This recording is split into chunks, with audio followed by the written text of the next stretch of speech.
Time now for the French press review. Nicholas Rushworth is with us in studio looking at what's making the headlines. Nicholas, a very good morning to you. Hi to you, Eve. Tell us what's grabbed your attention first. I can see the Pope there. The Pope lying on the desk there with Le Figaro leading on 2 years already, Eve. Can you believe it? Pope Francis at the Holy See in Rome, #1 there. Now, the paper Le Figaro is looking at him more closely, saying that he's really established himself during the 2 years. He's entering year 3 with soaring popularity. It's being seen as the Pope of the poor, isn't he, Eve, really?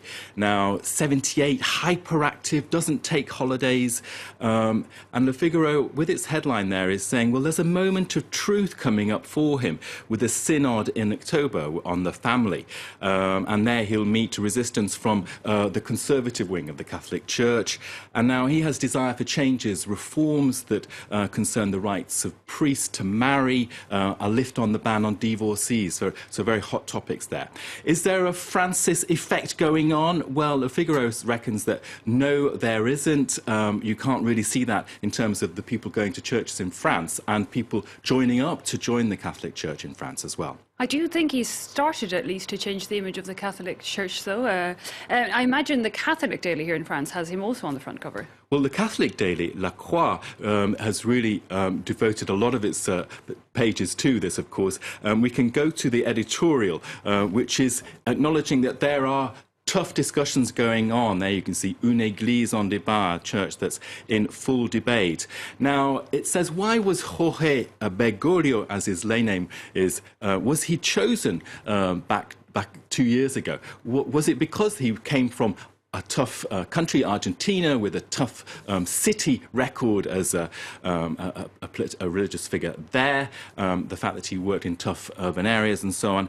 And it says, yes, that is the case. He was chosen because he can take on globalizing issues, all the tough, complex issues that crisscrosses the world globalizes. And it says he's spearheading that. And what else can you expect but there to have lots of debates about the rights of divorcees, priests, women, and homosexuals as well, a tough issue for the church.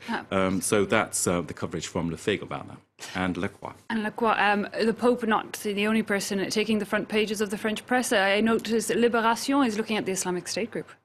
Well, the Islamic State organization seems to be having some reversals, and that's the take for Libération this Friday. There, l'heure des revers, so the time of reversal. So the photo there doing the story in a way. Now, it's saying that, well, we've seen Kobani in northern Syria now back in the hands of Kurds. We've got Tikrit in Iraq, where that is almost now totally controlled by the Iraqi army, isn't it?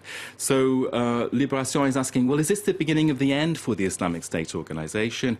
And it says, well, could be because they are being weakened by internal disputes there. You can see the editorial. It says there is a campaign against it that is actually working. And third point it makes in that editorial is that, well, we've got the value of oil declining, and that's hitting its revenues as hard, apparently. Now, it has a report from Aleppo, from its correspondent, and there the report is arguing that the tide is turning with defections. Islamic State is not at all triumphant in the chaos that is Syria, is saying. And it points, that paper, to the sheer scale of the horror that we're seeing in Syria, with the worst humanitarian situation since the end of the Second World War, Eve, horrific, with 200,000 people dead and 6 million refugees.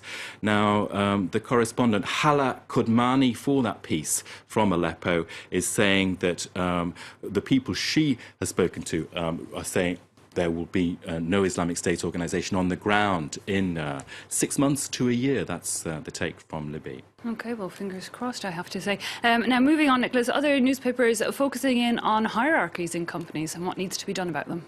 Well, it's this whole argument of top-down or horizontal organisation for companies, and this is an unusual front page for Le Parisien-Aujourd'hui-en-France this Friday. Libérons les entreprises, free them up.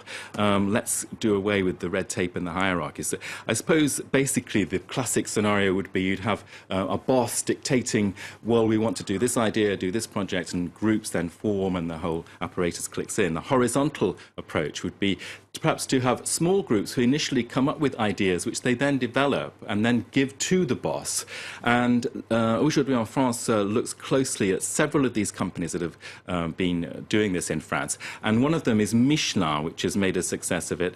There you can see that story. So workers become your own bosses, it's his headline there. So that's the take from quite liking that headline, Aujourd'hui en France. Nicholas Rushworth there with the French papers. Thank you indeed for that.